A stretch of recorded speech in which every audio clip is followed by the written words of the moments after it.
Welcome back to the channel, friends. We are in the book of 2 Samuel. This is chapter 19. Let's pray. Teach us your way, O Lord, that we may walk in your truth. It was told Joab, "Behold, the king is weeping and mourning for Absalom." So the victory that day was turned into mourning for all the people, for the people heard that day, "The king is grieving for his son." And the people stole into the city that day as people steal in who are ashamed when they flee in battle. The king covered his face, and the king cried with a loud voice, "Oh, my son Absalom, oh, Absalom, my son, my son." Then Joab came into the house to the king and said, "You have today covered with shame the faces of all your servants, who have this day saved your life, and the lives of your sons and your daughters, and the lives of your wives and your concubines, because you love those who hate you and hate those who love you. For you have made it clear today that commanders and servants are nothing to you. For today I know that if Absalom were alive and all of us were dead today, then you would be pleased. Now therefore arise, go out and speak kindly to your servants. For I swear by the Lord, if you do not go, not a man will stay with you this night, and this will be worse for you than all the evil that has come upon you from your youth until now." Then the king arose and took his seat in the gate, and the people were all told, "Behold, the king is sitting in the gate." And all the people came before the king. Now Israel had fled every man to his own home, and all the people were arguing throughout all the tribes of Israel, saying, "The king delivered us from the hand of our enemies, and saved us from the hand of the Philistines, and now he has fled out of the land from Absalom. But Absalom, whom we anointed over us, is dead in battle. Now therefore, why do you say nothing about bringing the king back?" And King David sent this message to Zadok and Abiathar the priests. "Say to the elders of Judah, why should you be the last to bring the king back to his house, when the word of all Israel has come to the king? You are my brothers. You are my bone and my flesh. Why then should you be the last to bring back the king?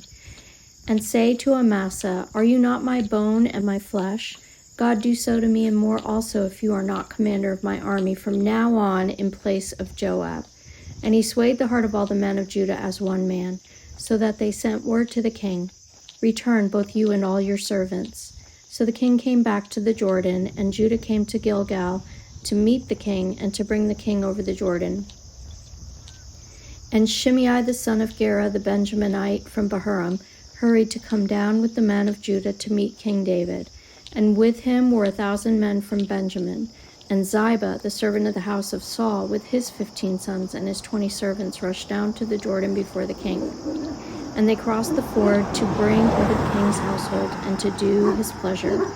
And Shimei the son of Gera fell down before the king as he was about to cross the Jordan, and said to the king, "Let not my lord hold me guilty, or remember how your servant did wrong on the day my lord the king left Jerusalem. Do not let the king take it to heart, for your servant knows that I have sinned. Therefore, behold, I have come this day, the first of all the house of Joseph, to come down to meet my lord the king."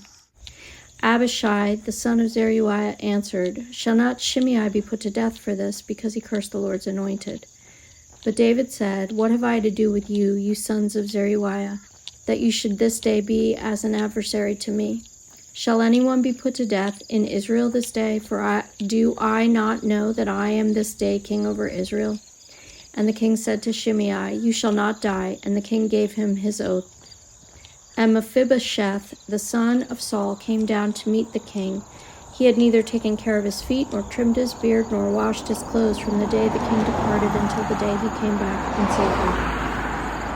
And when he came to Jerusalem to meet the king said to him, "Why did you not go with me, Mephibosheth?" He answered, "My lord, O king, my servant deceived me, for your servant said to him, I will saddle a donkey for myself, that I may ride on it and go with the king, for your servant is lame. He has slandered your servant to my lord the king, but my lord the king is like the angel of God. Do therefore what seems good to you. For all my father's house were but men doomed to death before my lord the king, but you set your servant among those who eat at your table. What further right have I then to cry to the king?" And the king said to him, "Why speak any more of your affairs? I have decided. You and Ziba shall divide the land." And Mephibosheth said to the king, "Oh, let him take it all." since my lord the king has come home safely. Now Barzillai the Gileadite had come down from Rogelim, and he went on with the king to the Jordan to escort him over the Jordan. Barzillai was a very aged man, 80 years old. He had provided the king with food while he stayed at Mahanaim, for he was a very wealthy man. And the king said to Barzillai, "Come over with me, and I will provide for you with me in Jerusalem." But Barzillai said to the king, "How many years have I still to live, that I should go up with the king to Jerusalem? I am this day 80 years old. Can I discern what is pleasant and what is not? Can your servant taste what he eats or what he drinks? Can I still listen to the voice of singing men and singing women? Why then should your servant be an added burden to my lord the king? Your servant will go a little way over the Jordan with the king. Why should the king repay me with such a reward? Please let your servant return, that I may die in my own city, near the grave of my father and my mother. But here is your servant Chimham. Let him go over with my lord the king, and do for him whatever seems good to you." And the king answered, "Chimham shall go over with me, and I will do for him whatever seems good to you, and all that you desire of me I will do for you." Then all the people went over the Jordan, and the king went over, and the king kissed Barzillai and blessed him, and he returned to his own home. The king went on to Gilgal, and Chimham went on with him. All the people of Judah and also half the people of Israel brought the king on his way. Then all the men of Israel came to the king and said to the king, "Why have our brothers, the men of Judah, stolen you away and brought the king and his household over the Jordan, and all David's men with him?" All the men of Judah answered the men of Israel, "Because the king is our close relative. Why then are you angry over this matter? Have we eaten at all at the king's expense, or has he given us any gift?" And the men of Israel answered the men of Judah, "We have 10 shares in the king, and in David also we have more than you. Why then did you despise us? Were we not the first to speak of bringing back our king?"